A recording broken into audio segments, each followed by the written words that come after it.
ಸವಿಸು ಹರಟಿಯ ಜತೆಯಾರಿ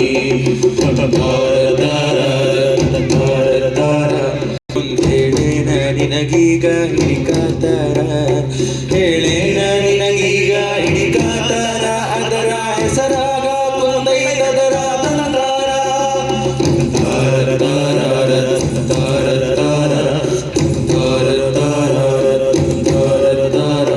ಹೆಸರಾಗ ಕುಂತದ ತಂತರ ಇದು ಸಾದ ಸೀದಾ ಅಲ್ಲ ವಿಷಯ ಬಲು ಜೋರ ಸೀದಾ ಅಲ್ಲ ವಿಷಯ ಬಲು ಜೋರ ಇದು ಚಕ್ರ ವ್ಯೂಹದ ಕಾಳಗ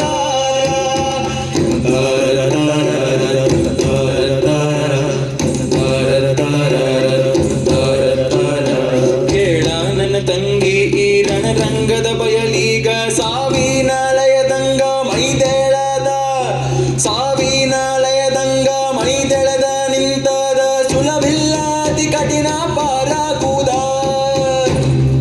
ಕಥೆ ಯಾಕೆ ನಿಲ್ಲಿಸಿದೆ ಕೃಷ್ಣ? ಜೋ ಜೋ ಜೋ ಜೋ ಜೋ ಜೋ ಜೋ ರಾಣಿ ಒಡಲಲ್ಲಿ ಕಿಚ್ಚನು ಹೊಂದವಳ ಜೋ ಜೋ ಜೋ ಜೋ ಜೋ ಜೋ ಜೋ ರಾಣಿ ಕಡಲಿನ ಅಳಲನ್ನು ತಿಳಿದವಳ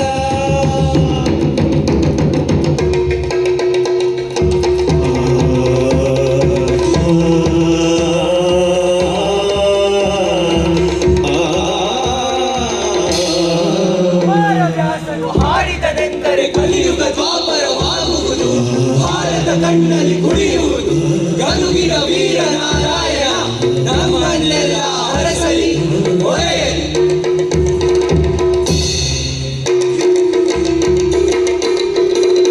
ಸಭೆಯೊಳಗೆ ಮೈಯ ಮನು ಬಿಬಿದನೈ ಹರಿ ಹಾಯ ಜಜೋ ಹಾಜಿ ಕೊಂಡನು ಬಿಣ್ಣಿನ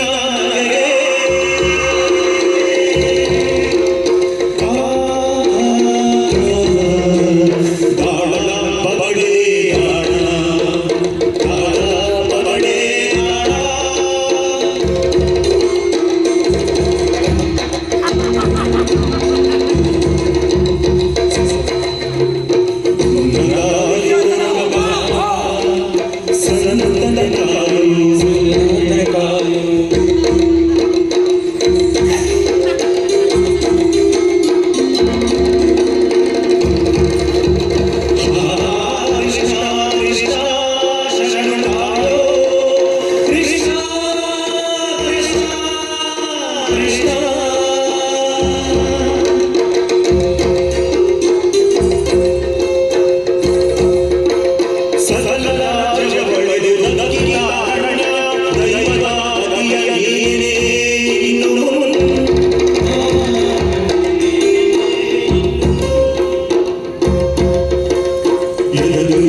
ನಂದನನೇ ಅಲ್ಲ ನಾನಾಧೇಯ ಅಲ್ಲ ನೀ ಕುಂತಿ ಪುತ್ರ ನಂದನನೇ ಮೊದಲ ಕಂದ ಎಂದು ನುಡಿದ ಸೂರ್ಯ ಪುತ್ರಗೆ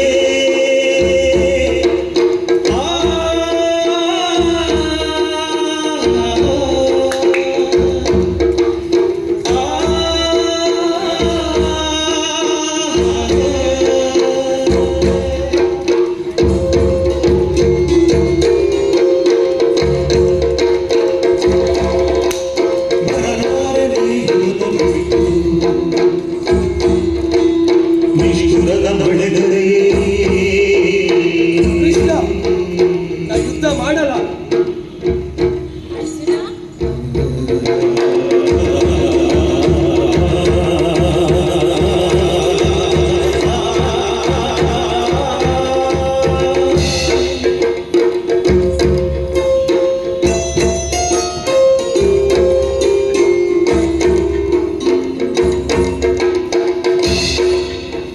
ನಿಷ್ಠುರದ ಶರಮಳೆಗರೆಗೆ ಶಪಥ ಮುರಿದಾಗ ಅಪ್ಪಣೆ ಕೊಡಿ ಚಕ್ರವನ್ನು ನೆನೆದಿಲ್ಲ ಕೊಲ್ಲಲು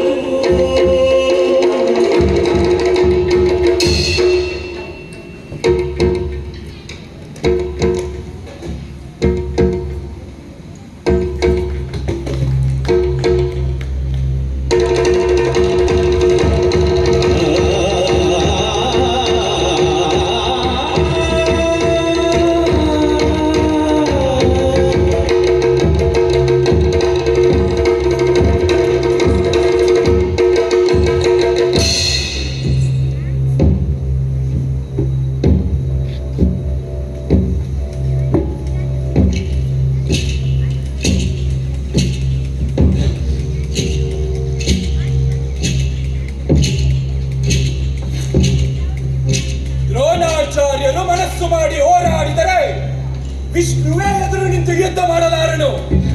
ನಮ್ಮ ಭಾಗ್ಯದ ಅಡುಗೆಯನ್ನು ಮಾಡುವ ವಿಧಿಯು ವಿಷವನ್ನು ಬೆರೆಸಿದರೆ ಯಾರೇನು ಮಾಡಲು ಸಾಧ್ಯ? ಗುರುಗಳಾದ ದ್ರೋಣಾಚಾರ್ಯರು ಧರ್ಮರಾಯನನ್ನು ಕಟ್ಟಿ ಹಾಕುವುದಾಗಿ ಕೊಟ್ಟ ಮಾತಿನ ಬಿಗಿ ತಪ್ಪಿತು. ಗುರುಗಳನ್ನು ನಂಬಿದ್ದು ಪ್ರಯೋಜನವಿಲ್ಲದಾಯಿತು. ದುರ್ಯೋಧನ ಅತ್ಯಂತ ಶ್ರೇಷ್ಠವಾದ ಗರುಡೋದ್ಗಾರ ಮಣಿಯನ್ನು ವಿಷವು ಸುಡುವುದೇ ಶ್ರೀಕೃಷ್ಣನ ಧೈರ್ಯ ಕವಚವನ್ನು ಒಡೆದು ಹಾಕಲು ನಮ್ಮಲ್ಲಿರುವ ಆಯುಧಗಳಿಗೆ ಸಾಧ್ಯವೇ? ಮರುಳ ದುರ್ಯೋಧನನೇ, ಧರ್ಮರಾಯನನ್ನು ಹಿಡಿಯಲು ಪ್ರಯತ್ನಿಸಿದಾಗ ಅರ್ಜುನ ಹೇಗೆ ನಮ್ಮನ್ನು ತಡೆದನೆಂಬುದನ್ನು ನೀನು ನೋಡಲಿಲ್ಲವೇ? ಹಾಗಾದರೆ ಧರ್ಮರಾಯನನ್ನು ಕಟ್ಟಿ ಹಾಕುವುದಾಗಿ ಕೊಟ್ಟ ಮಾತು ನಾಳೆಯ ದಿನ ಅರ್ಜುನನನ್ನು ತಪ್ಪಿಸಿದರೆ ಧರ್ಮರಾಯನನ್ನು ಶೂಲಪಾಣಿಯಾದ ಶಿವನೇ ಅಡ್ಡ ಬಂದರು ಬಿಡುವುದಿಲ್ಲ. ನಾಳೆ ರಚಿಸುವ ವ್ಯೂಹದೊಳಗೆ ಪ್ರವೇಶಿಸಿದ ಸೈನಿಕ ಅಲ್ಲಿಂದ ಹಿಂದಿರುಗಿದರೆ ಅಸ್ತ್ರವಿದ್ಯೆಯಲ್ಲಿ ರುದ್ರ ಎಂದು ಪಡೆದಿರುವ ಬಿರುದನ್ನು ತ್ಯಜಿಸುತ್ತೇನೆ. ಅದಾವ ವ್ಯೂಹ ಆಚಾರ್ಯರೇ? ಕದನ ಕಲಿಗಳ ಮೈನಡುಗಿಸುವ ಅತೀರಥ ಮಹಾರಥರಿಗೂ ಭೇದಿಸಲು ಅಸಾಧ್ಯವಾದ ಚಕ್ರವ್ಯೂಹ.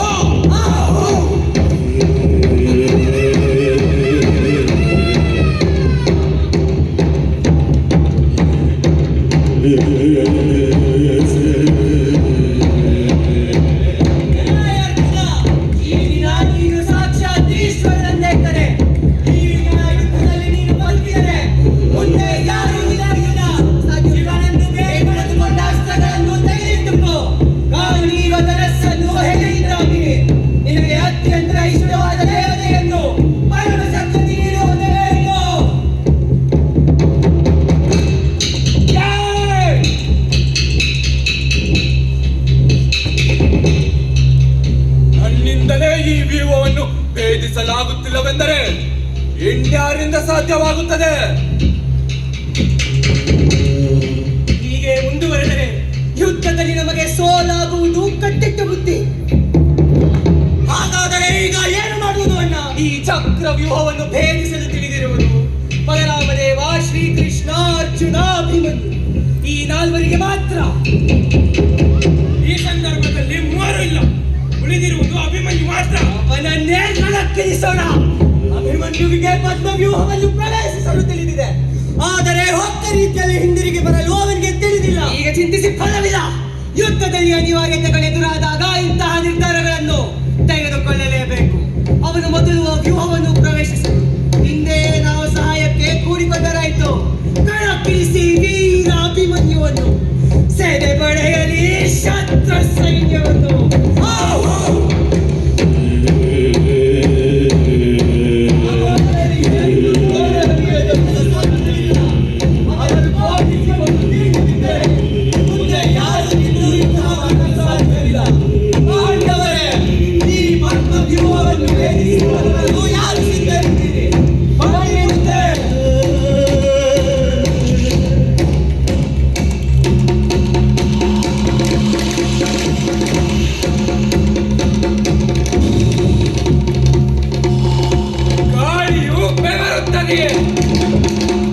ಬೆಂಕಿಯ ಜ್ವಾಲೆಯು ಹಿಮಕ್ಕೆ ಹೆದರುವುದೇ. ಮಹಾ ಬೇಸಿಗೆಯ ಬಿಸಿಲಿನೊಡನೆ ಮಂಜು ಸ್ಪರ್ಧಿಸಲು ಸಾಧ್ಯವೇ? ನಂದು ಬಾಲಕ ಎಂದು ತಿಳಿಯಬೇಡಿ. ನನ್ನಲ್ಲಿ ಹೊತ್ತಿ ಉರಿಯುತ್ತಿರುವ ಪರಾಕ್ರಮವೆಂಬ ಅಗ್ನಿಗೆ ಈ ಪದ್ಮ ವ್ಯೂಹ ತುತ್ತಾಗಿವೆಂದು ಬೂದಿಯಾಗಲಿರಲಾರದು. ಯುದ್ಧಕ್ಕೆ ಶಿವನೇ ಬಂದರೂ ಅವನ ಮುಖದಲ್ಲಿ ಬೆವರು ತರಿಸುತ್ತೇನೆ. ಇಂದ್ರನೇ ಬಂದು ನನ್ನನ್ನು ಎದುರಿಸಿದರೆ ಅವನನ್ನು ಸೋಲಿಸುತ್ತೇನೆ. ಪರಶುರಾಮನೇ ಬಂದು ಯುದ್ಧಕ್ಕೆ ನಿಂತರೆ ಅವರೇ ಮೆಚ್ಚಿ ಭಲೆ ಎನ್ನುವ ಹಾಗೆ ಯುದ್ಧ ಮಾಡುತ್ತೇನೆ.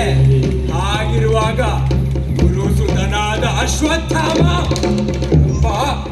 ಕರ್ಣ, ದ್ರೋಣ, ಸೈಂಧವ ಇಂತಹ ಹುಲು ಮನುಷ್ಯರು ನನಗೆ ಲೆಕ್ಕವೇ? ಸಾಲಾಳುಗಳೇ, ಹಿಂದಿರುಗಿರಿ. ಮಹಾವೀರರಾದ ಸೈನಿಕರು ಎದುರಿಸಲಿ. ಮಹಾರಥರು ಮುಂದೆ ಬರಲಿ.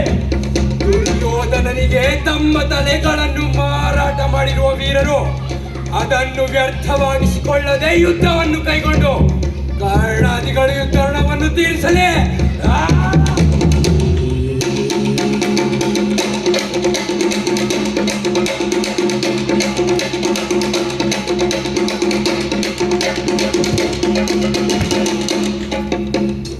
ಜಯದ್ರಥನೇ, ಸೌಭಲನೆ, ಹೋಗಿ ನನ್ನೊಂದಿಗೆ ಯುದ್ಧದಲ್ಲಿ ಸೇರುವುದು ಸಲ್ಲದು.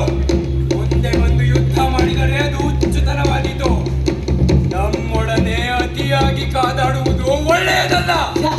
ಯುದ್ಧ ಮಾಡಲು ಕೈ ಎತ್ತಿದರೆ ಅದು ಸುಟ್ಟು ಹೋಗುತ್ತದೆ.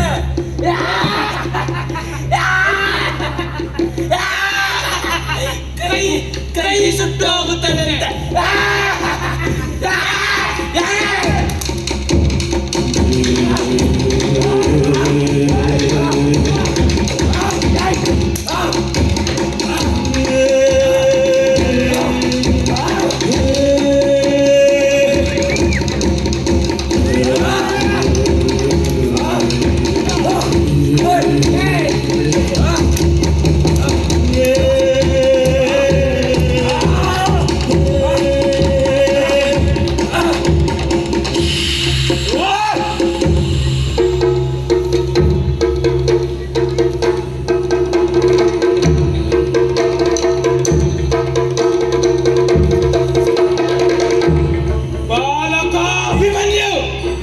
ಹಿಂದಕ್ಕೆ ಹೋಗು.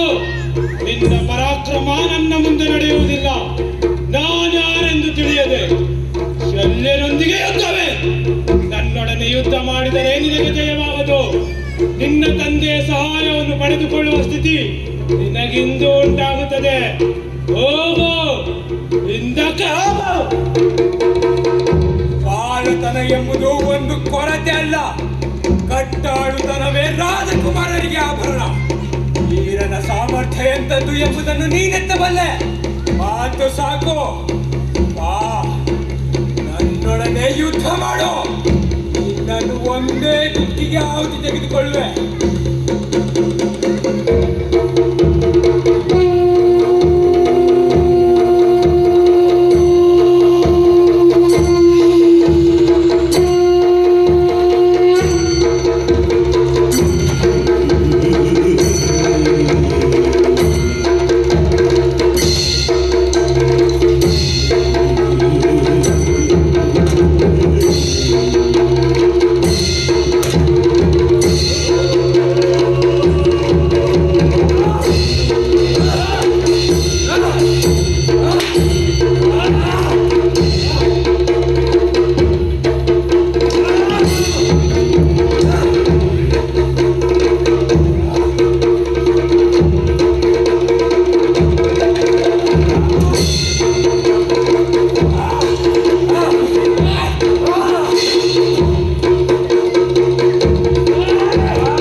ಕೈಯಿಂದ ತಡೆಯಲು ತೆಗೆದು ಬಿಟ್ಟಾಗಿದೆ.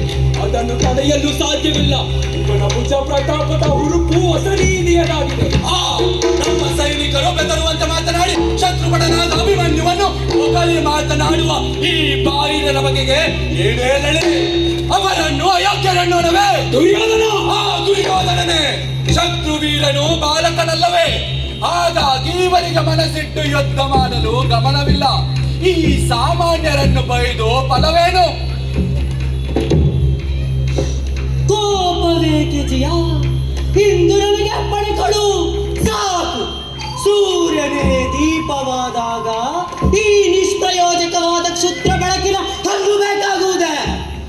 ರಾಕ್ಷಸರ ದೇವತೆಗಳ ಸೈನ್ಯಗಳಕ್ಕೆ ಬೇಕಾದರೂ ನನ್ನನ್ನು ಬಿಟ್ಟು ನೋಡು, ನಾನು ಗೆದ್ದು ಬರುತ್ತೇನೆ.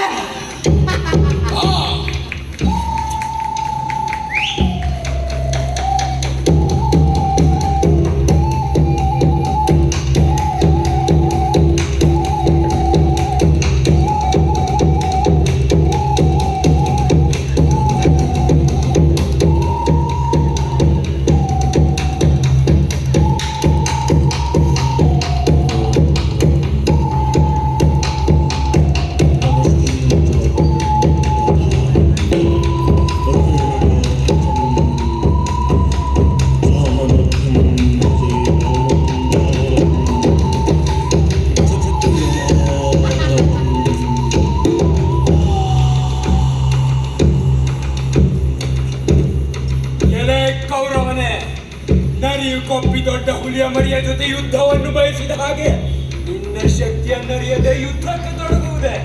ನೀನು ಕೊಬ್ಬಿ ನನ್ನೊಂದಿಗೆ ಯುದ್ಧದಲ್ಲಿ ಹೋರಾಡಿ ತಲೆ ಉಳಿಸಿಕೊಂಡು ಹಿಂದಿರುಗಿದರೆ ನನ್ನ ಆಯುಧವನ್ನು ಕೆಳಕ್ಕೆ ಹಾಕಿ ಶಸ್ತ್ರ ಸನ್ಯಾಸ ಮಾಡುತ್ತೇನೆ. ಗೌರವದಿಂದ ಎಲ್ಲವೇ ಸಾಕು. ವೀರರಾದ ಹಿರಿಯರ ಮುಂದೆ ಹುಡುಗುತನದ ಮಾತುಗಳೇಕೆ?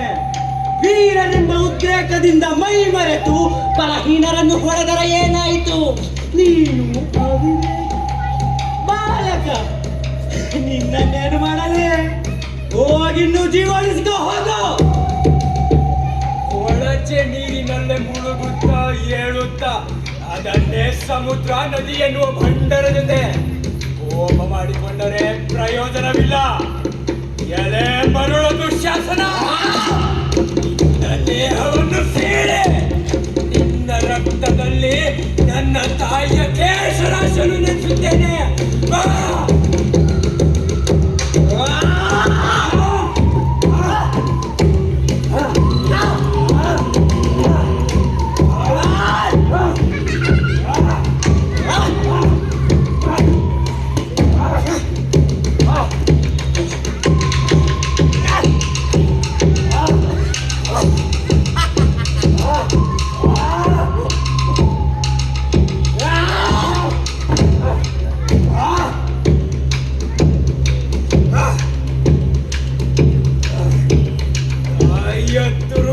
ಕೈ ಹಾಕಿದ ಪಾಪಿ ನಾಯಿ.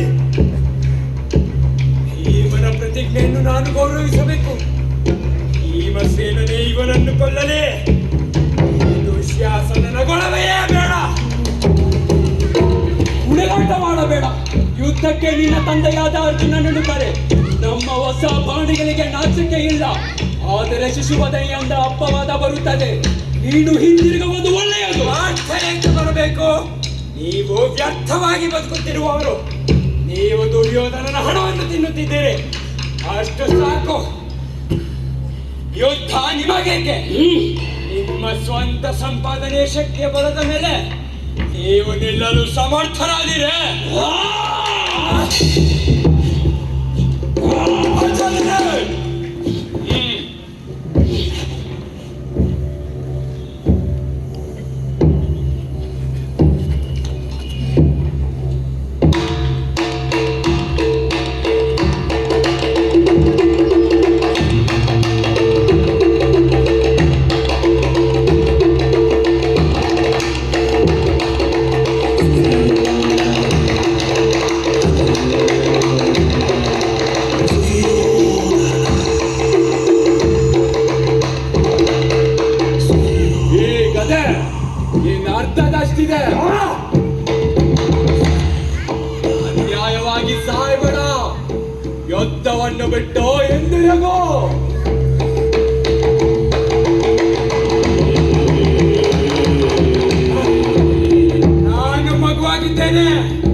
ಮಸ್ತಕಕ್ಕೆ ಹಂಚಬೇಕು. ಮಗುವಾಗಿರುವಾಗಲೇ ಶಿವನ ಮಗನಾದ ಷಣ್ಮುಗನು ತಾರಕಾಸುರನನ್ನು ಸೀಳಿ ಬಿಸಾಡುತ್ತಿದ್ದಾನೆ. ಪ್ರತಿಯೊಬ್ಬನೂ ಮಗುವಾಗಿರುವಾಗಲೇ ಶಂಬರಾಸುರನನ್ನು ಸೋಲಿಸಲಿಲ್ಲವೇ? ಅಭಿಮನ್ಯು ಇನ್ನೂ ಬಾಲಕನೇ, ಹೇಳಿ ಅರಸರೇ.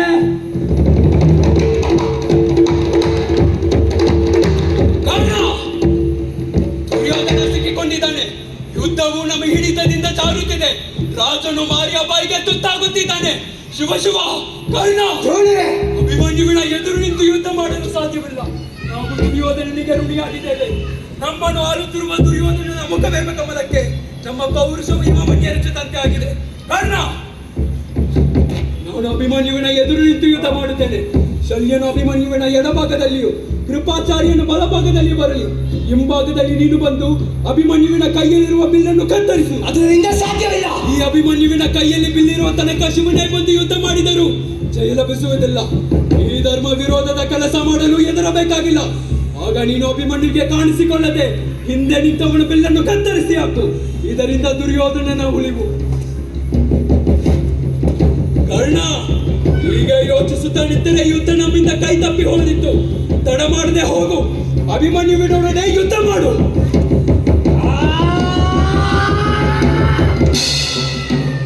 ಗೌರವ ಚಕ್ರೇಶ್ವರನ ಎದೆಯ ಅಂತರಾಳದಲ್ಲಿ ಭಯವೇ.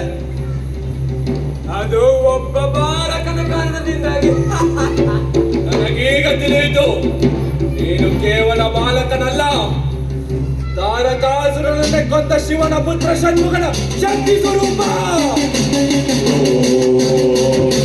ಅರಸಿರಿನ ಪ್ರವಾಹ ತಚ್ಚಿರುವ ಕಾಲ ಭೈರವನ ಪ್ರಣಯ ರುದ್ರ ರೂಪ.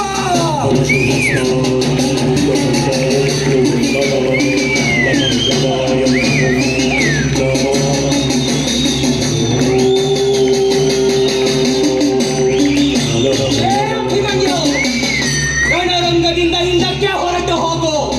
ಇಲ್ಲದಿದ್ದರೆ ನೀನು ಯಾರ ಗರ್ಭದಲ್ಲಿ ಅವಿತುಕೊಂಡಿದ್ದರು ನಾನು ಸುಮ್ಮನೆ ಬಿಡುವುದಿಲ್ಲ. ನೀನು ಮರಣ ಹೊಂದಿದರೆ ನಿನ್ನವರಾದ ಪಾಂಡವರು ಯಾರನ್ನು ತಮ್ಮ ಮಕ್ಕಳೆಂದು ತಿಳಿಯುತ್ತಾರೆ?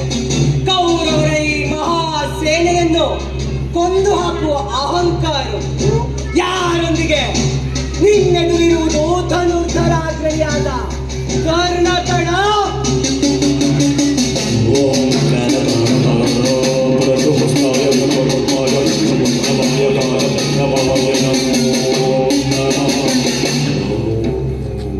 ಸಮಸ್ತ ವೀರರಲ್ಲಿಯೂ ನಿನಗೆ ಸರಿಸಮನಾದವರು ಯಾರು ಇಲ್ಲ ಎಂಬುದನ್ನು ನಾನು ಬಲ್ಲೆ. ನೀನು ಮಾತಿನಲ್ಲಿ ಶಕ್ತಿವಂತನಾಗಿರುವೆ. ವೀರತ್ವದ ಮಾತು ಹಾಗಿರಲಿ. ನೀನು ಮಹಾಯುದ್ಧವಲ್ಲ. ದೇಶಾರಂಗದಿಂದ ಹಿಂದಕ್ಕೆ ಓಡಬೇಡ. ಬಾ, ನನ್ನೊಡನೆ ಕಾಳಗ ಮಾಡು.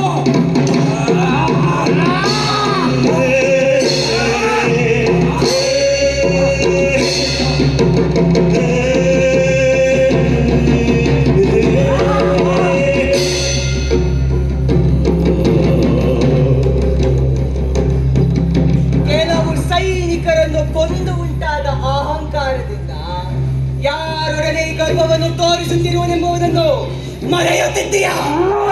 ರಣರಂಗದಿಂದ ಹಿಂದಿರುಗುವುದು ಒಳ್ಳೆಯದು.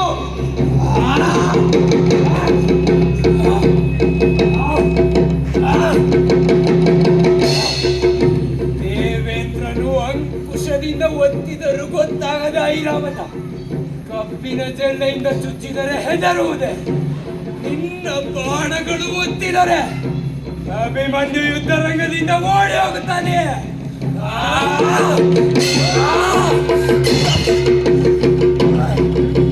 ಕರ್ಣ, ಅಭಿಮನ್ಯುವಿನ ಕೈಯಲ್ಲಿ ಬಿಲ್ಲಿರುವ ತನಕ ಶಿವನೇ ಬಂದು ಯುದ್ಧ ಮಾಡಿದರೂ ಜಯ ಲಭಿಸುವುದಿಲ್ಲ.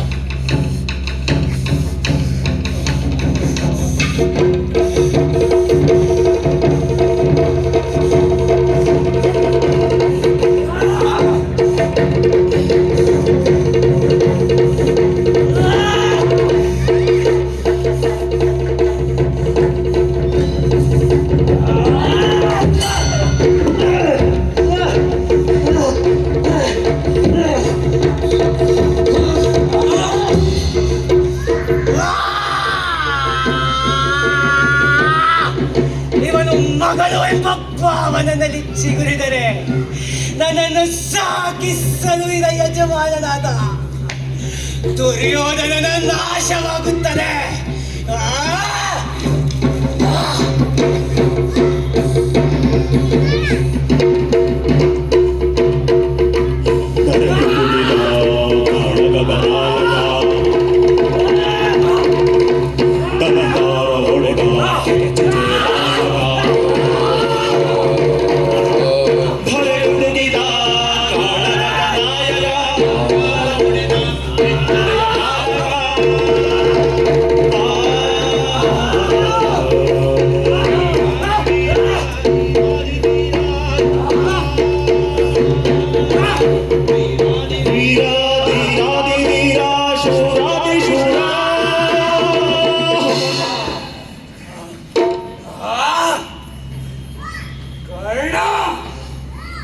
ಎಂತಹ ಕೈ ಚಳಕ!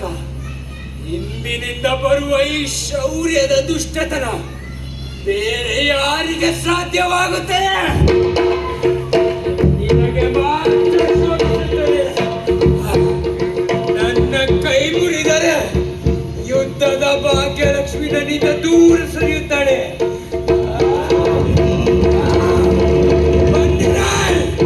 ರಕ್ತದ ಕಳಕಳವೋ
ಅಭಿಮನ್ಯು